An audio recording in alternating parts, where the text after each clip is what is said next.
Acceptable to us, then necessarily this chair will have to cite him for contempt. And I'm sure that the court will cite him for contempt. And there's an objection. I don't know whether it was an objection, but the chair has the impression that it is an objection regarding requiring the witness to make an explanation. That's my understanding of the position of the gentleman from Makati and Bicol. So that's why the chair cannot decide this issue. It is a major issue, and I have to submit it to the House for a division of the House. Yes, Your Honor.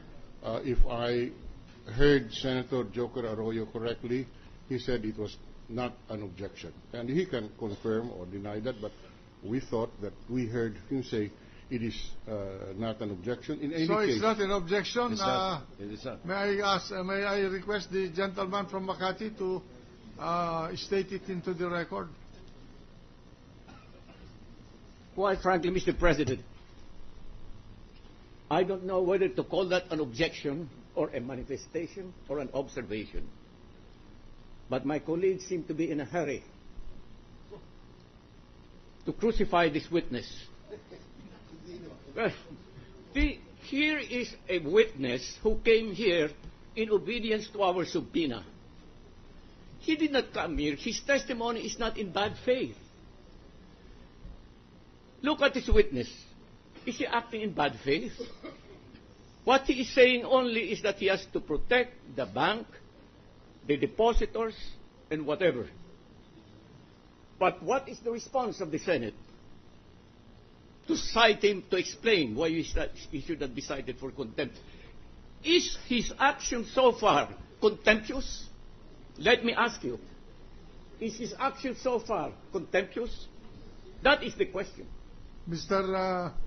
Because I don't want to be explaining here and defending that. You know, Your the Honor. moment you speak here and you say something which might favor the respondent, you are pro-corona. That's the whole problem. But I have to say it because we have at all times to observe the rights enshrined in the Bill of Rights. That in the Bill of Rights, every second of it can be availed of. Whether a person is good or bad can avail of it.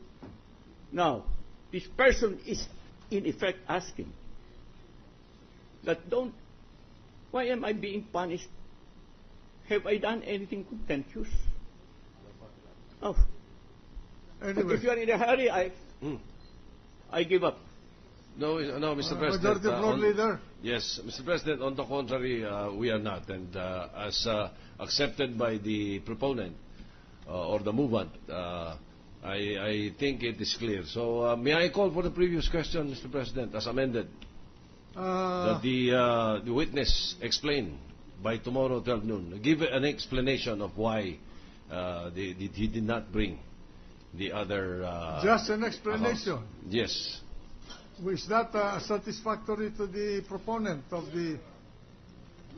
Well, the witness is required to submit an explanation why he was not able to bring the records as requested by this, was ordered by this court in the subpoena. This is not a show cause order. The order to you is just to submit an explanation, a written explanation to this court. So ordered. Oh, yeah. May we ask the witness to appear tomorrow? Yes. And the witness is the ordered to continuing- appear may we again ask- in the hearing tomorrow afternoon at 2 o'clock. Yes. And may we know from the prosecution if they are through with their direct examination? No, Your Honor. No, Your Honor. You're not. Mr. President, because of the lateness of the hour, may we suspend the direct examination and continue tomorrow?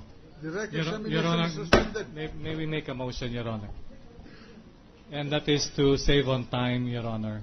just in case the tribunal decides to compel the witness to bring the records, Your Honor, so that we will be able to terminate our direct examination tomorrow, that this witness now be directed to bring with him the subpoenaed documents for the dollar accounts, so that we can continue with our direct examination tomorrow. We Your Honor. have already issued the subpoena, and we are asking him to explain why he did not bring the record according to the subpoena.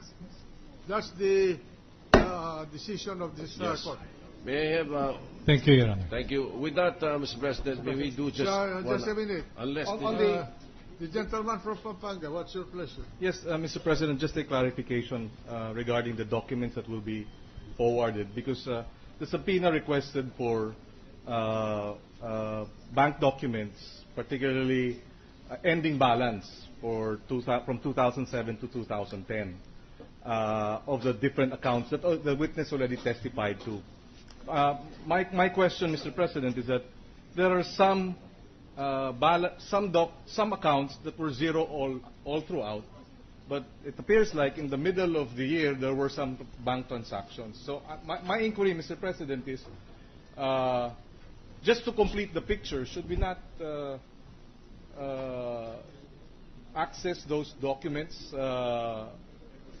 in these accounts, not ending balance December 31, but perhaps those accounts that were zero, the monthly balances? This is an inquiry, Mr. President. I leave it to the wisdom of the chamber to decide on the matter. Mr. President, may I just remind the distinguished gentleman that we resolved that during the caucus,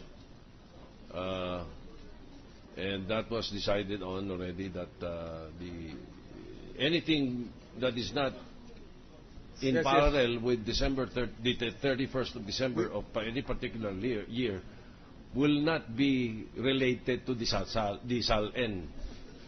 Yes, we submit, Mr. President. Thank you. Thank you. All right, Majority Mr. Floor President. Leader. Yes, Mr. President, there is a very urgent matter that we have to resolve also.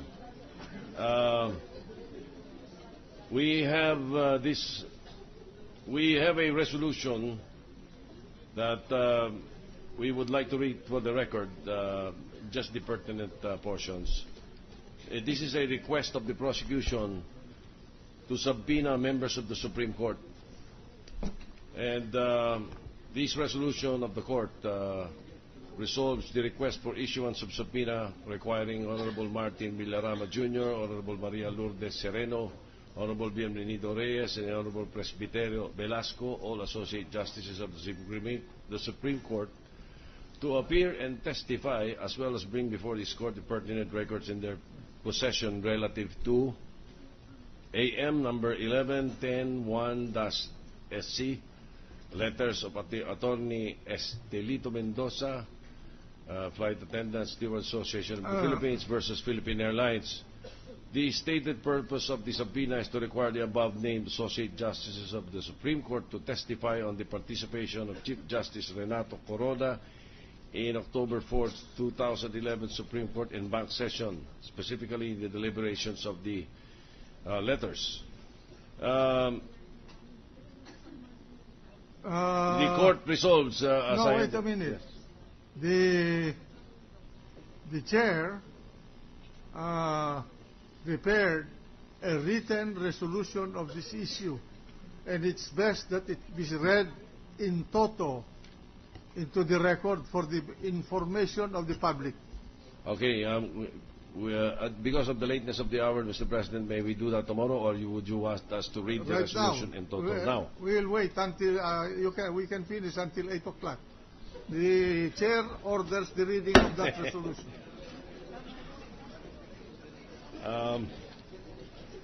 Yes.